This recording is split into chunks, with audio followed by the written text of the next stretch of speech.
মেরুদণ্ড অর্থাৎ spinal cord, এই স্পাইনাল কর্ড আমাদের জীবনে কতটা গুরুত্বপূর্ণ এবং কী কী সমস্যা আসতে পারে এবং সেখান থেকে আমরা কীভাবে prevention is better then cure, অর্থাৎ কীভাবে প্রিভেন্ট করতে পারি এবং কী করে সেটাকে সারাতে পারি?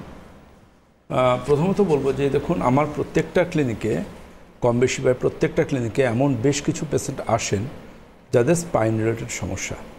এবং স্পাইন রিলেটেড সমস্যা মানে কিন্তু এটা নির্দিষ্ট কোনো একটা জায়গাতেই যে সমস্যাটা সেটা নয়।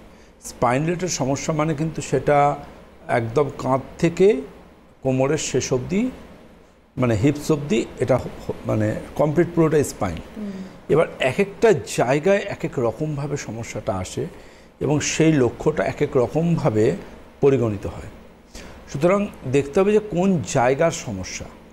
বেসিক্যালি যেটা আসে সেটা হচ্ছে, দেখুন, স্পাইনকে সমস্যাটা আসে বিভিন্ন রকম বয়সে বিভিন্ন রকমভাবে।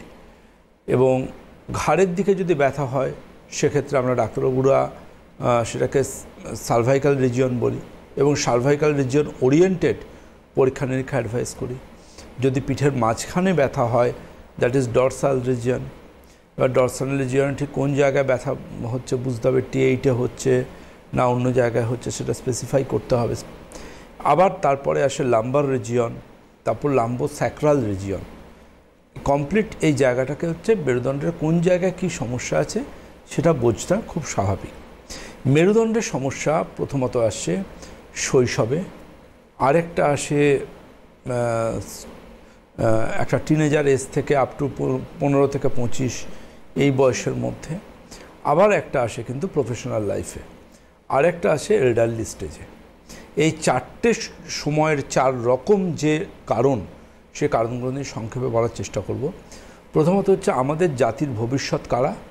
শিশুরা। তো শিশুরা যদি তাদের কাঁধের থেকে, তাদের শরীরের ওজনের থেকে বেশি ওজনের বইয়ের ব্যাগ নিয়ে স্কুলে যায়, তাহলে অবশ্যই তাদের স্পাইনাল প্রবলেম আসবেই আসবে।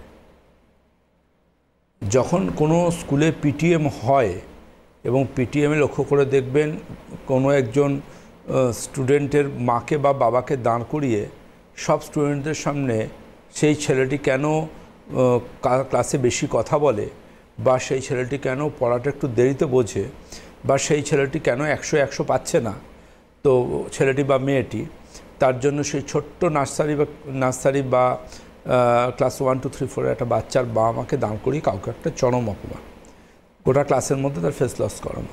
কিন্তু তখন কিন্তু একজন বাবা মা বলতে পারেন না যে আপনি যে কাঁধে ব্যাগটা দিয়ে দিচ্ছেন আমার মেয়েটির বা আমার ছোট্ট ছেলেটির, এই কাঁধে ব্যাগটির জন্য ওর যে ভবিষ্যতে ওর মেরুদণ্ডটাই দুর্বল হয়ে যাচ্ছে, সেটা নিয়ে স্কুল কি চিন্তাভাবনা করছে?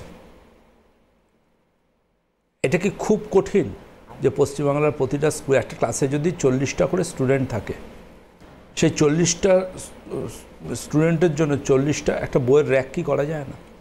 যে এক একটা রোল নাম্বারের বই খাতা এখানে থাকবে। সে তো স্কুলে সারাদিন পড়ছে, বাড়ি গিয়ে সে কতক্ষণ পড়ছে? এবার যদি একটি স্টুডেন্ট বাড়ি গিয়ে, তো সন্ধ্যাবেলা বাড়ি গিয়ে সে তো ক্লান্ত, ঘুমিয়ে পড়বে কে?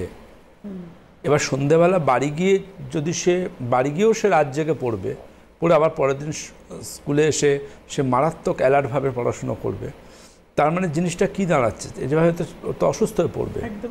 তো একদিকে পিঠের এই বইয়ের বিভৎস ভারী ব্যাগ, এবং আরেক দিক দিয়ে দেখুন যে একটা স্টুডেন্ট যখন সন্ধ্যাবেলা বাড়ি ফিরছে, বাড়ি ফিরে সে ক্লান্ত, সে ঘুমিয়ে পড়ছে, তো আলটিমেটলি যদি সে রেজাল্ট খারাপ হয়, তাহলে বিদ্যালয়ে তো সে পড়াশুনো করছে, বিদ্যালয়, তাহলে টিচারকেও তো নিজেকে বকতে হবে, তার বাবা মাকে কেন বকছে যে আমি ক্লাসে ভালো করে পড়াইনি তাই সে রেজাল্ট খারাপ করেছে? একদম যুক্তি আছে।